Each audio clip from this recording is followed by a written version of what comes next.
Welcome to my channel history IQ. আজকে এক অগ্নিকন্যার জীবন, তার প্রাথমিক জীবন, বিপ্লববাদী আন্দোলন এবং কি ছিলেন সেই প্রীতিলতা ওয়াদ্দেদার, এই বিস্তারিত আলোচনা করব। তবে যেহেতু জীবনমুখী আলোচনা, তাই ভিডিওটা একটু বড় হবে। ধৈর্য ধরে সবটা ভিডিও দেখবেন। এতে প্রীতিলতা ওয়াদ্দেদারের মধ্যে কি ছিল এবং কি তার প্রাসঙ্গিকতা আজকের দিনে সেটাও ধরা পড়বে। তাহলে আর দেরি না করে শুরু করা যাক।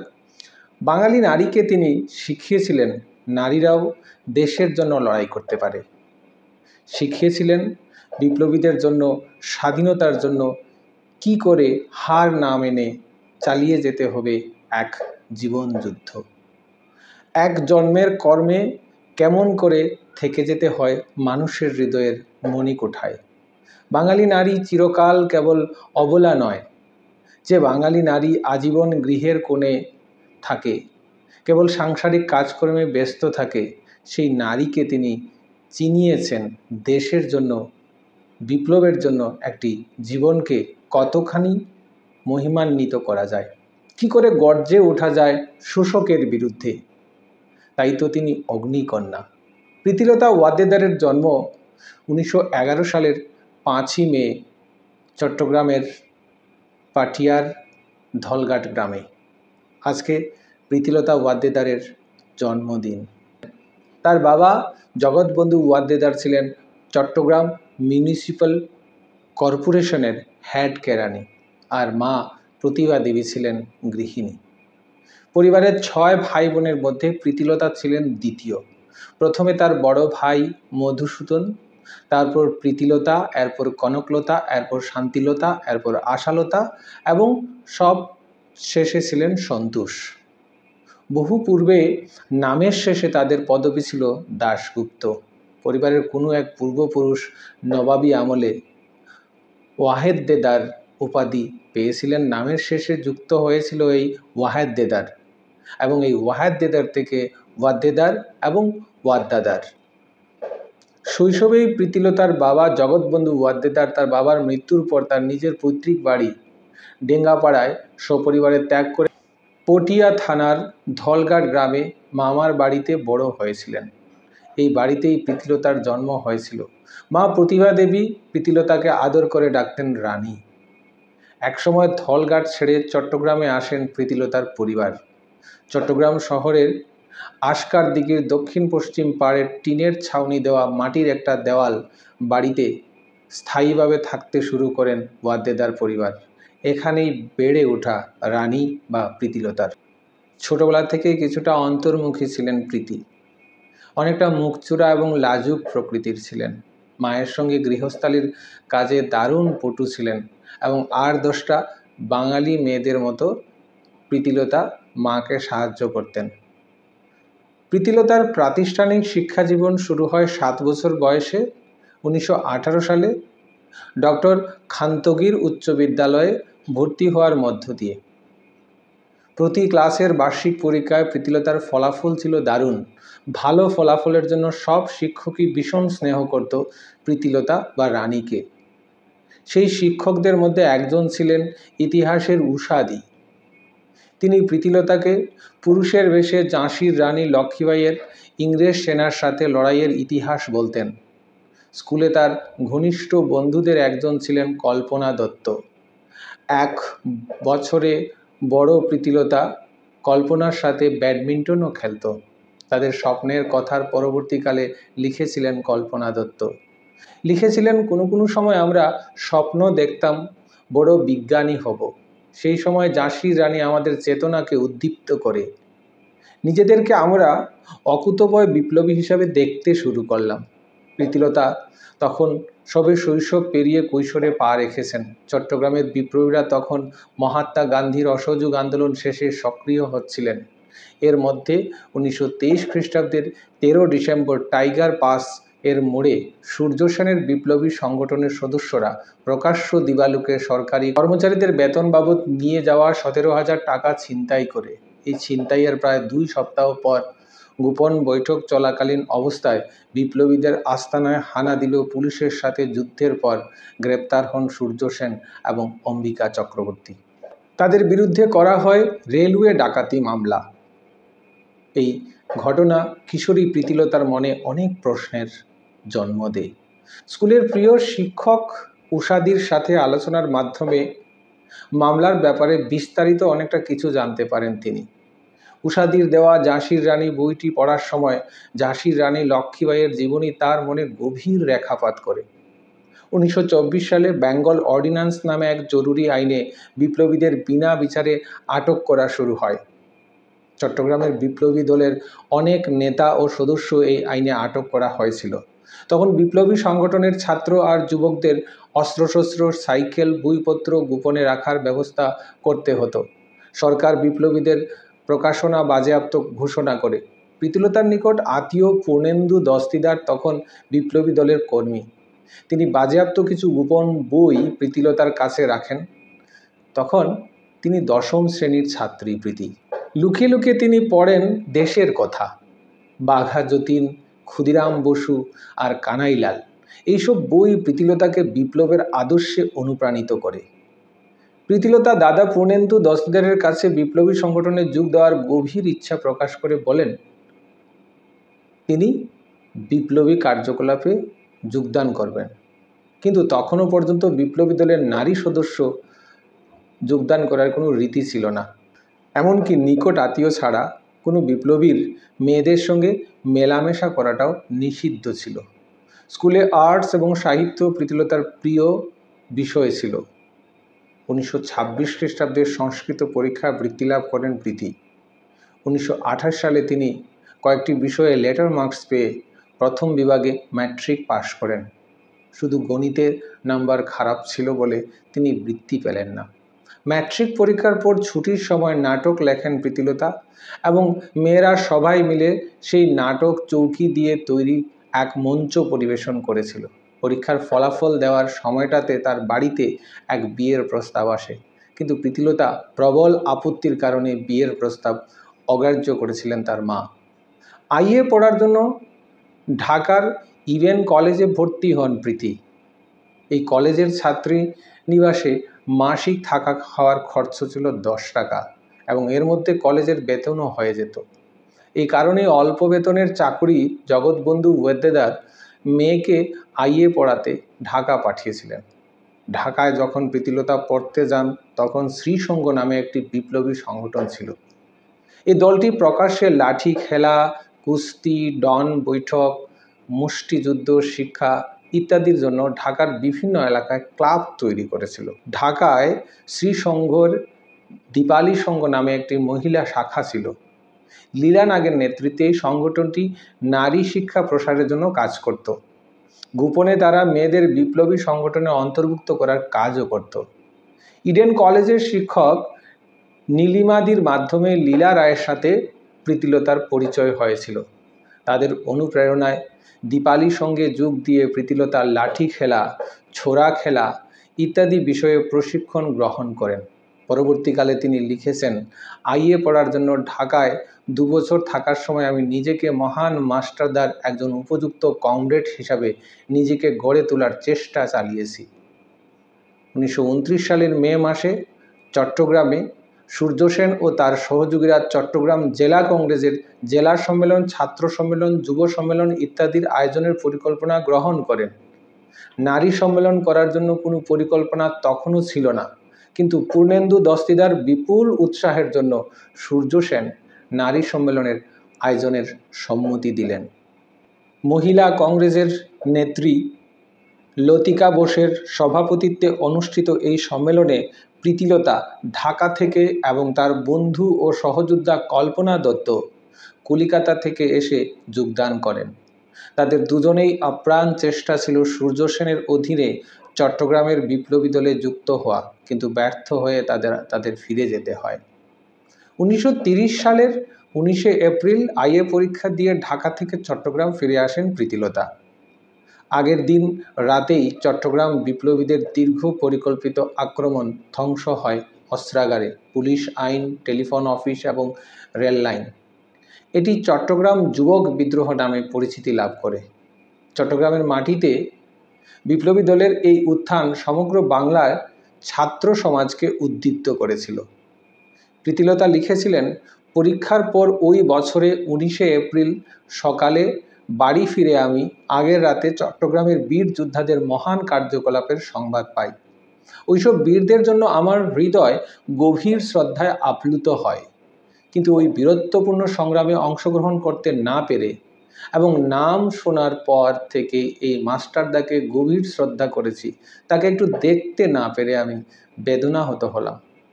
1930 সালে আইএ পরীক্ষায় মেয়েদের মধ্যে প্রথম এবং সবার মধ্যে পঞ্চম স্থান লাভ করলেন প্রীতিলতা।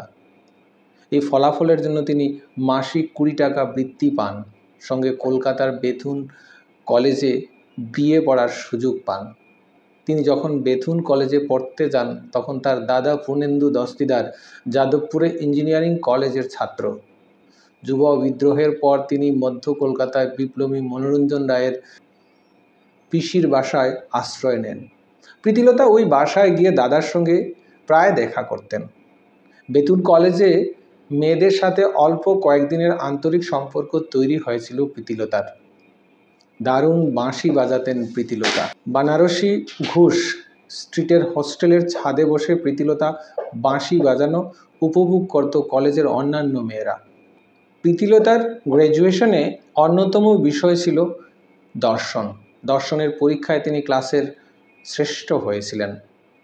দর্শন বিষয়ে অনার্স করার ইচ্ছা ছিল প্রীতিলতার, কিন্তু পরবর্তীকালে বিপ্লবের সাথে যুক্ত হওয়ার তীব্র আকাঙ্ক্ষার কারণে অনার্স পরীক্ষা তার আর দেওয়া হয়নি। পূর্ণেন্দু দস্তিদার পুলিশের হাতে ধরা পড়ে গেলে মনোরঞ্জন রায়, যিনি পরবর্তীতে কেবলাদা নামে পরিচিত হন, নারী বিপ্লবের সংগঠিত করার কাজ করে যান। যুব বিদ্রোহের পর পুলিশের হাতে গ্রেপ্তার হন কারাগারে বন্দি নেতাদের সাথে আত্মগোপনে থাকা সূর্য সেনের সাথে বিভিন্নভাবে যোগাযোগ হতো। তারা তখন আরও হামলার পরিকল্পনা করছিল। মনোরঞ্জন রায়ের সাথে প্রীতিলতা এবং কল্পনা দত্তের পরিচয়ের পর তিনি বুঝতে পারেন যে এই মেয়ে দুটির জীবনে ঝুঁকি নিয়ে বিপ্লবী কাজ করতে সক্ষম। 1930 সালের সেপ্টেম্বর মাসে পুলিশের নজরদারি এড়িয়ে মনোরঞ্জন রায় কলকাতা থেকে চট্টগ্রামে এসে সূর্য সেনের হাতে গান, কটন এবং বোমা তুলে দেন। এ সময় তিনি জেলে থাকা বিপ্লবীদের সাথে যোগাযোগ করে চিঠির আদান প্রদান এবং কলকাতা থেকে বিস্ফোরক বহন করে আনার বিপদ সম্পর্কে মাস্টারদার দৃষ্টি আকর্ষণ করেন। শহর আর গ্রামের যুবকরা পুলিশের চোখে সবচেয়ে বড় সন্দেহভাজন। এই অবস্থায় সূর্য সেন নারী বিপ্লবীদের এসব কাজে দায়িত্ব দেওয়ার প্রয়োজনীয়তা উপলব্ধি করেন, কারণ তখনও গোয়েন্দা বিভাগ নারীদের সন্দেহ করত না। মাস্টারদার অনুমতি পাওয়ার পর নারীদের বিপ্লবের বিভিন্ন কাজে যুক্ত করার জন্য মনোরঞ্জন রায় পুলিশের হাতে ধরা পড়েন। সেই সময় টি.জে. ক্র্যাগ বাংলার ইন্সপেক্টর জেনারেল অফ পুলিশ পদে নতুন দায়িত্ব নিয়ে চট্টগ্রাম সফরে আসেন। তাকে হত্যা করার জন্য মাস্টারদা রামকৃষ্ণ বিশ্বাস এবং কালীপদ চক্রবর্তীকে মনোনীত করেন। পরিকল্পনা অনুযায়ী 1930 সালের 2রা ডিসেম্বর চাঁদপুর রেল স্টেশনে তারা রিভলভার নিয়ে আক্রমণ চালায়, কিন্তু ভুল করে তারা মিস্টার ক্রেগের পরিবর্তে চাঁদপুরের এসডিও তারিণী মুখার্জিকে হত্যা করে। সেই দিনই পুলিশ বোমা আর রিভলভার সহ রামকৃষ্ণ বিশ্বাস এবং কালীপদ চক্রবর্তীকে গ্রেপ্তার করে। বোমাগুলি কলকাতা থেকে মনোরঞ্জন রায় চট্টগ্রামে নিয়ে আসেন। তারিণী মুখার্জি হত্যা মামলার রায়ে রামকৃষ্ণ বিশ্বাসের মৃত্যুদণ্ড হয় এবং কালীপদ চক্রবর্তীকে নির্বাসন দণ্ড দেওয়া হয়। ব্যয়বহুল বলে আলিপুর জেলের ফাঁসির সেলে মৃত্যুগ্রহণের প্রতীক্ষারত রামকৃষ্ণের সাথে চট্টগ্রামে আত্মীয়দের মধ্যে কেউ দেখা করতে আসা সম্ভব ছিল না। এই খবর জানার পর মনোরঞ্জন রায় প্রীতিলতার কাছে লেখা এক চিঠিতে রামকৃষ্ণ বিশ্বাসের সাথে দেখা করার চেষ্টা করতে অনুরোধ করেছিলেন। মনোরঞ্জন রায়ের মা হিজলি জেলে ছেলের সাথে দেখা করতে গেলে গোপনে তিনি প্রীতিলতাকে লেখা চিঠিটা তার হাতে দেন। বিপ্লবী মনোরঞ্জন রায়ের পিসি, যিনি শুধু পিসি নামে পরিচিত, তার উপদেশ অনুযায়ী প্রীতিলতা মৃত্যু প্রতীক্ষারত রামকৃষ্ণ বিশ্বাসের সাথে দেখা করার জন্য আলিপুর জেলে কর্তৃপক্ষের কাছে অমিত দাস ছদ্মনামে কাজিন পরিচয় দিয়ে দরখাস্ত করেন। জেল কর্তৃপক্ষের অনুমতি পেয়ে প্রায় 40 বার বিপ্লবী রামকৃষ্ণের সাথে তার দেখা হয়। 1931 সালের 4 আগস্ট রামকৃষ্ণ বিশ্বাসের ফাঁসি হয়। এই ঘটনা প্রীতিলতার জীবনে এক আমূল পরিবর্তন নিয়ে আসে। তার ভাষায়, রামকৃষ্ণদার ফাঁসির পর বিপ্লবী কর্মকাণ্ডের সাথে সরাসরি যুক্ত হওয়ার আকাঙ্ক্ষা আমার অনেক বেড়ে যায়। রামকৃষ্ণ বিশ্বাসের ফাঁসির পর আরও প্রায় 9 মাসের মতো প্রীতিলতা কলকাতা থেকে যেতে হয় বিএ পরীক্ষায় অংশগ্রহণের জন্য। পরীক্ষা দিয়ে প্রীতিলতা আবার কলকাতা থেকে চট্টগ্রামের বাড়িতে এসে দেখেন তার বাবার চাকরি নেই সংসারে অর্থকষ্ট মেটানোর জন্য, তাই বাধ্য হয়ে শিক্ষকতার পেশা বেছে নেন প্রীতিলতা। চট্টগ্রামে বিশিষ্ট দানশীল ব্যক্তি অপর্ণাচরণ দের সহযোগিতায় তখন নন্দনকাননে প্রতিষ্ঠিত হয়েছিল নন্দনকানন উচ্চ বিদ্যালয়, যেটা বালিকা বিদ্যালয় ছিল। প্রীতিলতা এই স্কুলের প্রধান শিক্ষক পদে যোগ দেন। স্কুলে যাওয়া, স্কুলের বাইরে মাসিক মাইনের বিনিময়ে পড়ানো, মাকে সাংসারিক কাজে সাহায্য করে তার দিনগুলি কাটছিল।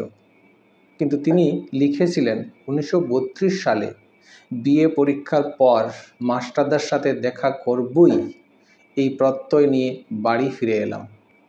বিপ্লবী মাস্টারদার সূর্য সেনের সাথে সাক্ষাতের আগ্রহের কথা প্রীতিলতা কল্পনা দত্তকে বলেন। প্রীতিলতা কলিকাতা থেকে আসার পর 1 বছর আগে থেকে কল্পনা দত্ত বেথুন কলেজ থেকে বদলি হয়ে চট্টগ্রাম কলেজে বিএসসি ক্লাসে ভর্তি হয়েছিলেন। সেই সুবাদে প্রীতিলতার আগেই কল্পনা দত্তের সাথে মাস্টারদা সূর্য সেনের দেখা হয়েছিল। প্রীতিলতার প্রবল আগ্রহের কারণেই কল্পনা দত্ত একদিন রাতে গ্রামের এক ছোট্ট ঘরে তার সাথে নির্মল সেনের পরিচয় করিয়ে দেন। 1932 সালের মে মাসের গোড়ার দিকে এই সাক্ষাতে নির্মল সেন প্রীতিলতাকে পরিবারের প্রতি কেমন টান আছে তা জানতে চাইলেন।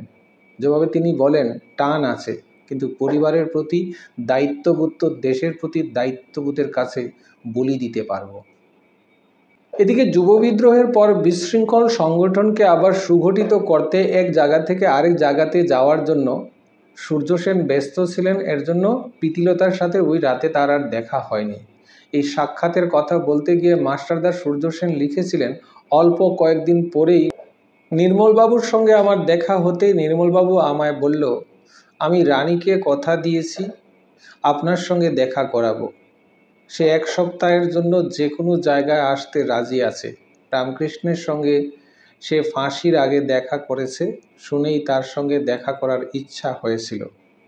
তার দেখা করা ব্যাকুলতা শুনে রাজি হলাম এবং কয়েকদিনের মধ্যে তাকে আনার ব্যবস্থা করলাম।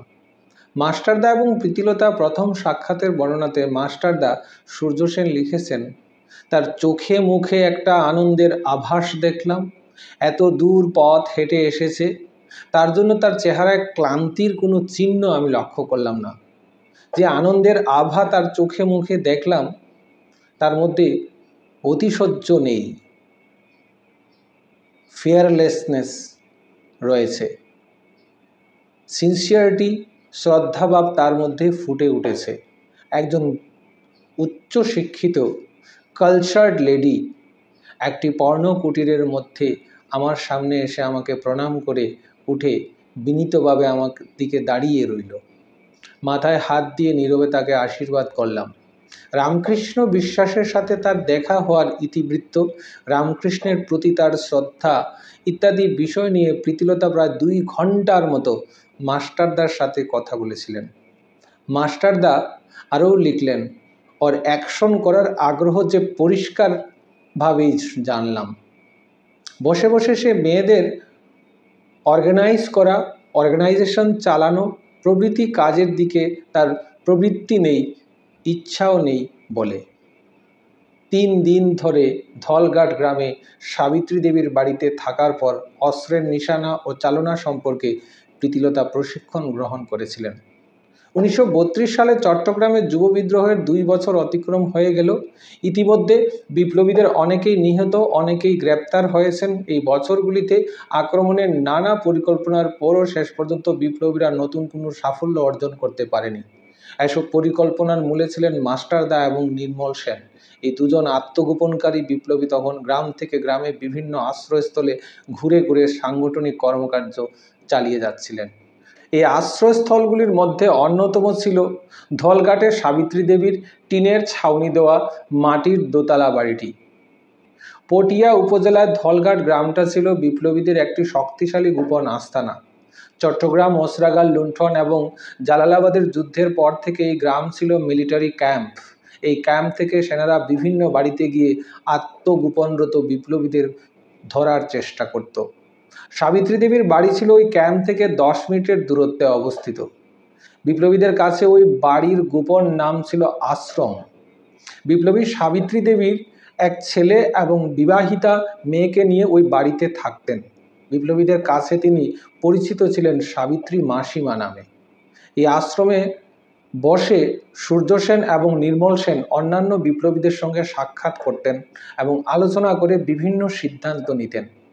অনেক সময় এই বাড়িতেই তারা দেশ বিদেশের বিপ্লবীদের লেখা বই পড়েন এবং নিজেদের অভিজ্ঞতার কথা লিখে সময় কাটাতেন।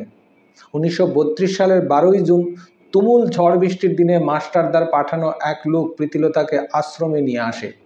বাড়িতে প্রীতিলতা তার মাকে বলেন তিনি সীতাকুণ্ডে যাচ্ছেন।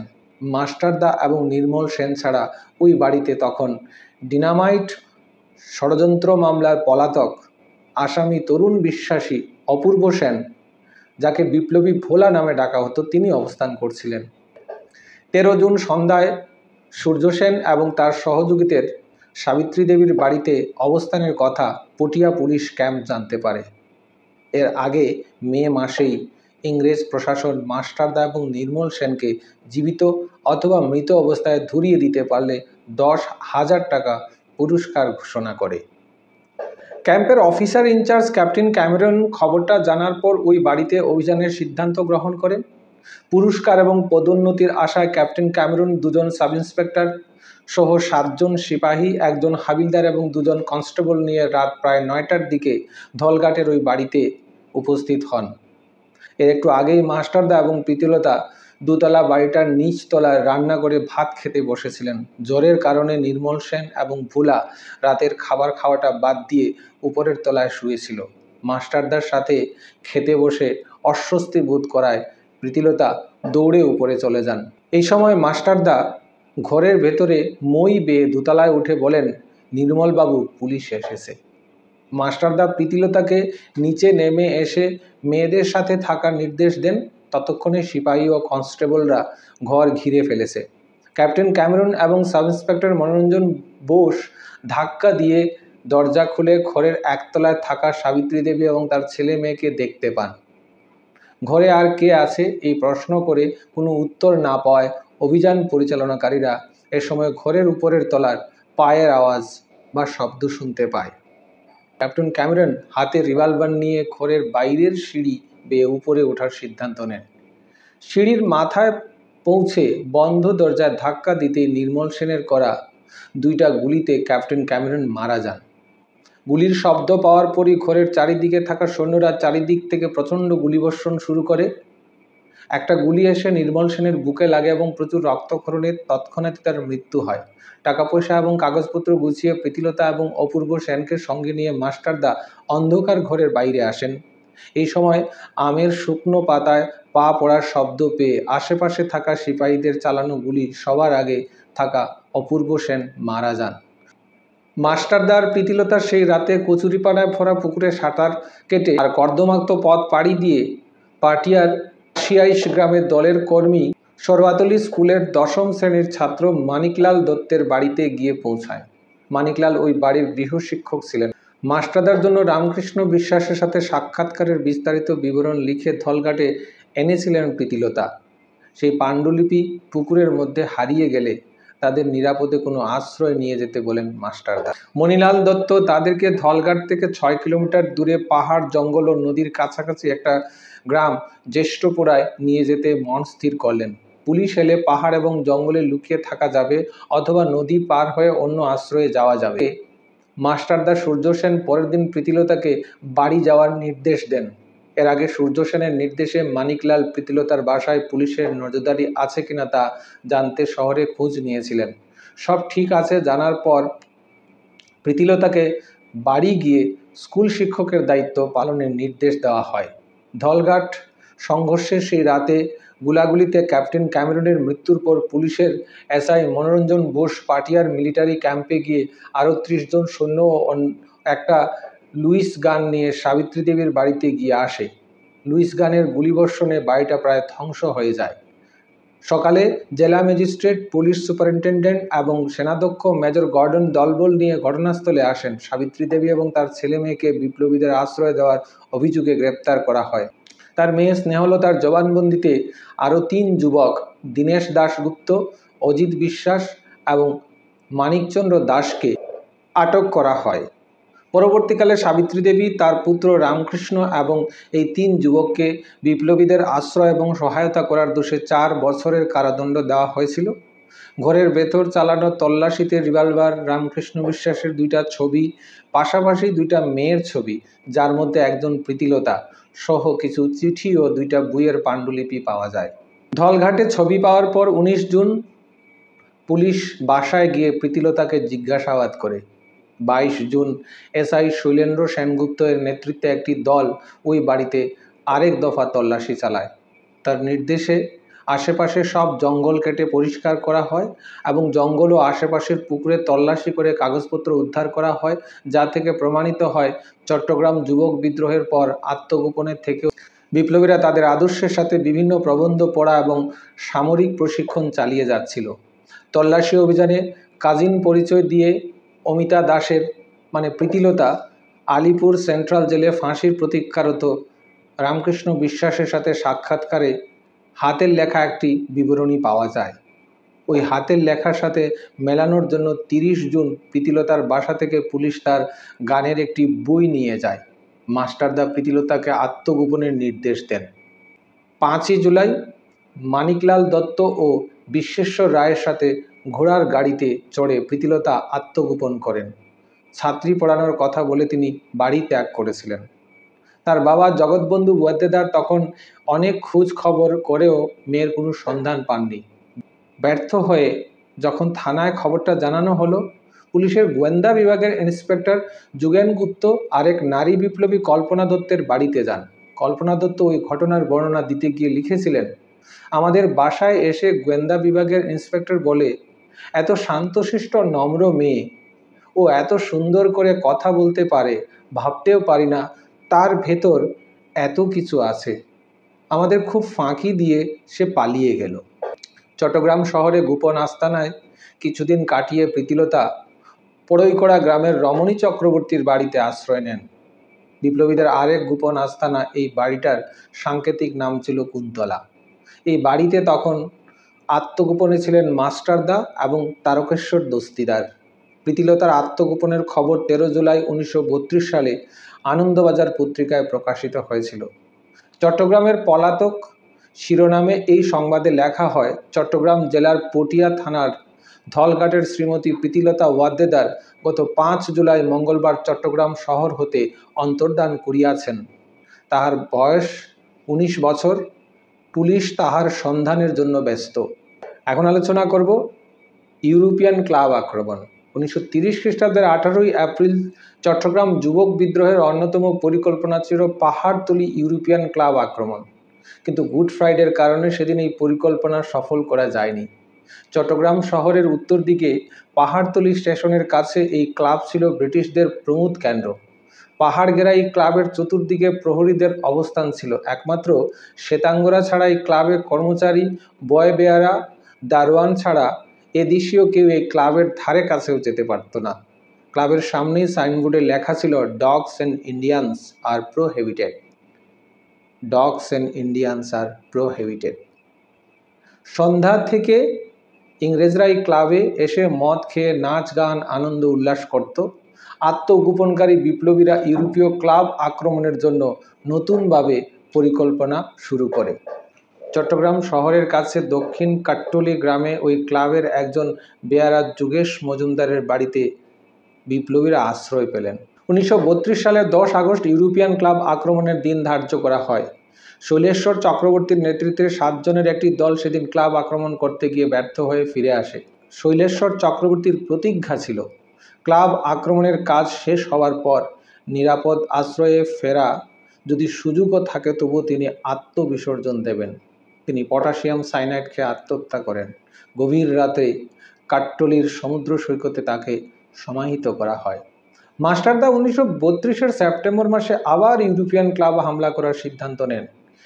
এই আক্রমণের দায়িত্ব তিনি নারী বিপ্লবীদের উপর দেবেন বলে স্থির করেছিলেন, কিন্তু 7 দিন আগেই পুলিশের গুলিতে পুরুষবেশী কল্পনা দত্ত ধরা পড়ে আক্রমণের নেতৃত্ব ভার পড়ে একমাত্র নারী বিপ্লবী প্রীতিলতার উপর। 23শে সেপ্টেম্বর এই আক্রমণে প্রীতিলতা পরনে ছিল 23শে সেপ্টেম্বর এই আক্রমণের প্রধান কাণ্ডারি ছিলেন প্রীতিলতা।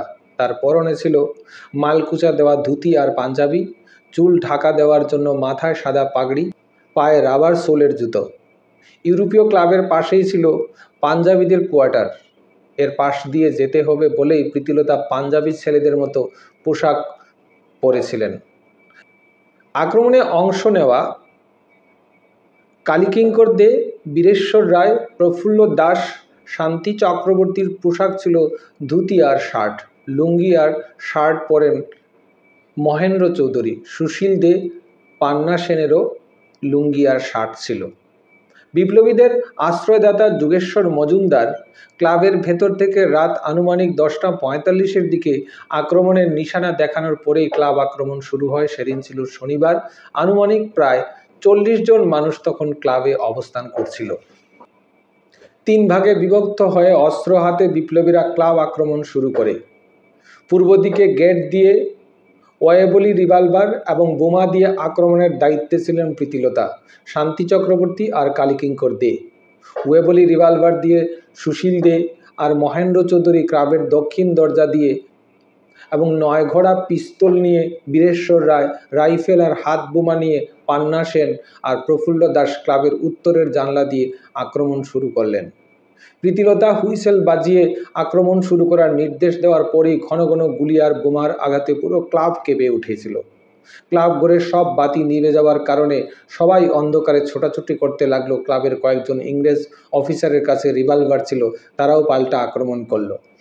একজন মিলিটারি অফিসারের রিভলভারের গুলিতে প্রীতিলতার বাঁ পাশে গুলির আঘাত লাগে। প্রীতিলতার নির্দেশে আক্রমণ শেষ হলে বিপ্লবী দলটার সাথে তিনি কিছু দূর এগিয়ে আসেন।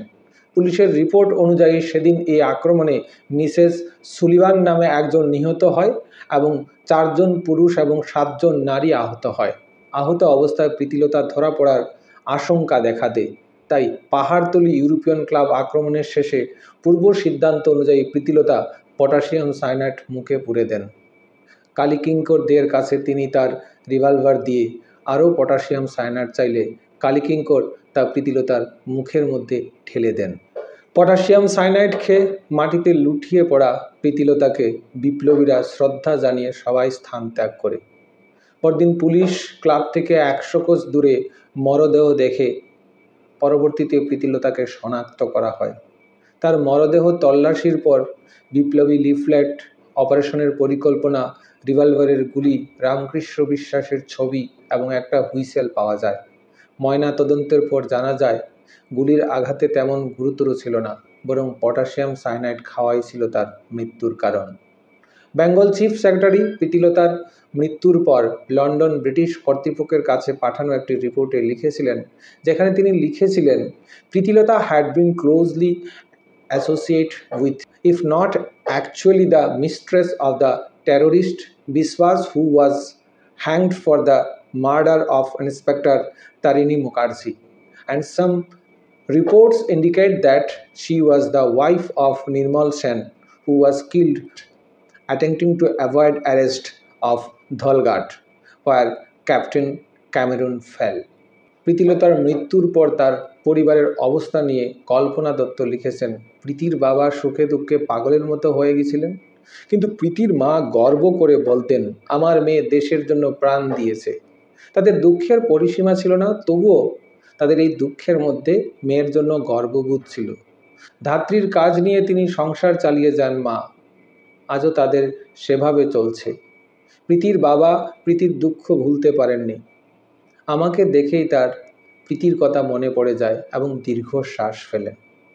1932 সালের 23শে সেপ্টেম্বর হয়তো শারীরিকভাবে চলে গিয়েছিলেন অগ্নিকন্যা প্রীতিলতা ওয়াদ্দেদার, কিন্তু আজও তিনি রয়ে গেছেন কোটি কোটি প্রাণের হৃদয়ের গহ্বরে।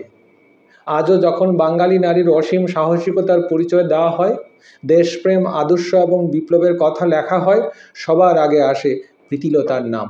প্রীতিলতা এক ধূমকেতুর নাম। মাত্র 21 বছরের প্রীতিলতা দেশপ্রেম, আদর্শ, স্বাধীনতার জন্য অসীম ত্যাগ, এমন মানুষকে স্মরণ করবে ভারতবাসী এবং আজও করে।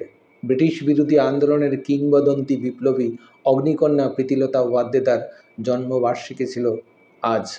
বিনম্র শ্রদ্ধা জানাই ইতিহাসের অগ্নিকন্যা জাগরণীয়ার প্রতি। নমস্কার প্রীতিলতা ওয়াদ্দেদার। জয় হিন্দ, বন্দে মাতরম।